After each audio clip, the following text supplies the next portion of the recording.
आप नेता संजय सिंह इस वक्त हमारे साथ मौजूद हैं, इनसे बात कर लेते हैं। सर, ईवीएम्स को हटाकर बैलेट पेपर को वापस लाने की मांग आप लोगों ने की है एमसीडी चुनाव के वक्त, क्यों? देखिए, दुनिया के कई देशों में अमेरिका है, जर्मनी है, जापान है, जहाँ पे ईवीएम था, अब वहाँ बैलेट पेपर आ गया, क्योंकि वहाँ ईवीएम के ऊपर सवाल उठे, उसके ऊपर लोगों के मन में शंका पैदा हुई। अब अगर आप भारत के परिप्रेक्ष्य में इसको देखें तो खुद एलके अडवाणी जी ने, सुब्रमण्यम स्वामी जी ने, जीवीएल नरसिम्हा राव ने समय समय पर ईवीएम पे सवाल उठाए हैं।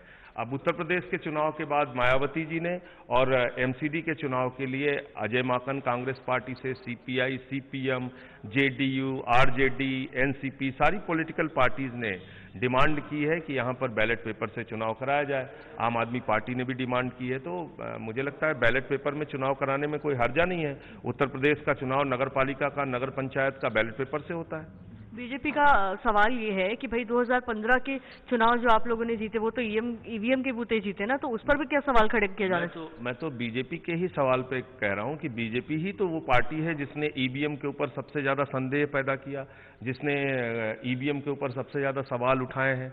तो बीजेपी को तो सहर्ष इस बात को स्वीकार कर लेना चाहिए कि कुछ राजनीतिक दल हैं जो भारतीय जनता पार्टी के डिमांड में शामिल हो गए हैं। ये सबसे पहली डिमांड इस देश के अंदर बीजेपी ने की थी, तो आज सारी पार्टियां बीजेपी की उस डिमांड के साथ खड़ी है।